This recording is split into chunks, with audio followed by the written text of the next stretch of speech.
ये सप्त सागर कॉलोनी है और ये हमारे पीछे खड़े हैं संतोष गुप्ता। और ध्यान से देख लो, संतोष गुप्ता नाम है, गुप्ता जी हैं। और ये बगल में इनकी श्रीमती मनीषा गुप्ता जी हैं। दोनों लोग मेरे बगल में खड़े हैं। और पीछे ये बिमलेश सिंह, ये पटना के रहने वाले हैं, पटना के रहने वाले हैं श्री बिमलेश सिंह।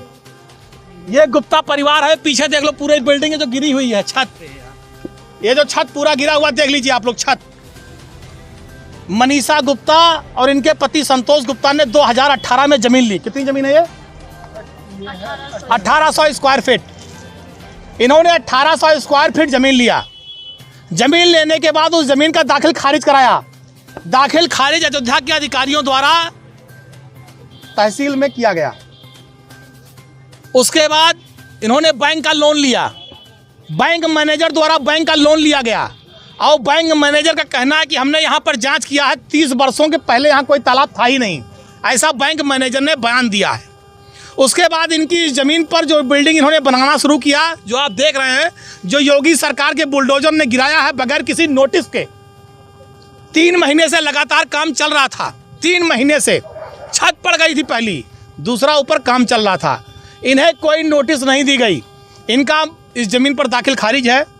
विकास प्राधिकरण से पूरी तरह से नक्शा पास है।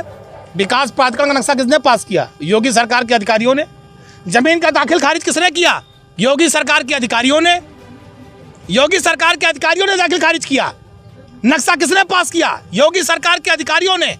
लोन किसने किया? बैंक के मैनेजर ने। बैंक सरकारी किस बैंक से है? यूनियन बैंक, सरकारी बैंक है यूनियन बैंक। उसके बैंक के मैनेजर ने पास किया। और उसके बाद सुप्रीम कोर्ट का आदेश है कि बगैर किसी नोटिस से किसी के मकान पर बुलडोजर नहीं चलेगा। अभी कुछ दिन पहले सर्वोच्च न्यायालय ने आदेश दिया है। लेकिन पूछ लीजिएगा भी आप गुप्ता फैमिली से, इन्हें कोई नोटिस नहीं दी गई। एक भी नोटिस, सिंगल नोटिस इनको नहीं दी गई। और कल रात में चोरों की तरह बुलडोजर लेकर आए और इनका पूरा मकान गिरा दिया। इनका पूरा मकान गिरा दिया। इन्हें कोई नोटिस नहीं। अगर इनकी ज़मीन गड़बड़ थी तो इनको नोटिस देते, ये कोर्ट जाते, मुकदमा लड़ते, अपनी बात कहते। लेकिन ये तो हिटलर को फेल किए हैं भाजपा सरकार वाले कि न कोई नोटिस देंगे, न कोई बात करेंगे, सीधे आएंगे बुलडोजर लेके मकान गिरा देंगे, जिसकी समाजवादी पार्टी निंदा करती है। भारतीय जनता पार्टी की सरकार के जो ये अधिकारी हैं, जिन्होंने दाखिल खारिज कराया, जिन्होंने विकास प्राधिकरण से नक्शा पास कराया और जिन्होंने इसको गिराया बुलडोजर से, इन सब पर कार्रवाई होनी चाहिए। इन पर मुकदमा लिखा जाना चाहिए गुंडई का। इन पर मुकदमा लिखा जाना चाहिए मकान तोड़ने का। जितनी धाराएं लग सकती हैं सब पे मुकदमा होना चाहिए। और इन अधिकारियों से जुर्माना वसूल कर जितना गुप्ता फैमिली का नुकसान हुआ है उसकी भरपाई इन अधिकारियों के जेब से होनी चाहिए। ये हम लोग मांग कर रहे हैं। खून पसीने की कमाई से आदमी लोन लेकर मकान बनाता है, ईंटा गिट्टी मोरंग बालू सरिया लाता है, उसके बाद लेबर मिस्त्री का खर्चा अलग से देता है। ये भाजपा सरकार में वो लोग नहीं हैं जो गरीबों की ज़मीन को सस्ते में लेकर बेचकर पैसा कमा रहे हों।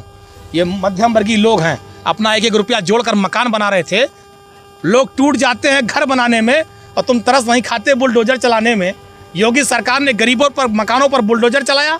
और ये बिमलेश सिंह पटना से आए हैं, करोड़ों की ज़मीन लिए हैं। इनका भी न कोई नोटिस, न कोई बयान, न कोई पर्चा, सीधे बुलडोजर। तो जो बुलडोजर की कार्रवाई है ये गलत है। तालाब पहले से अंकित है, इसलिए अंकित है। अगर अंकित था तो रजिस्ट्री कैसे हुई? दाखिल खारिज कैसे हुआ? तालाब पर विकास प्राधिकरण नक्शा कैसे पास किया?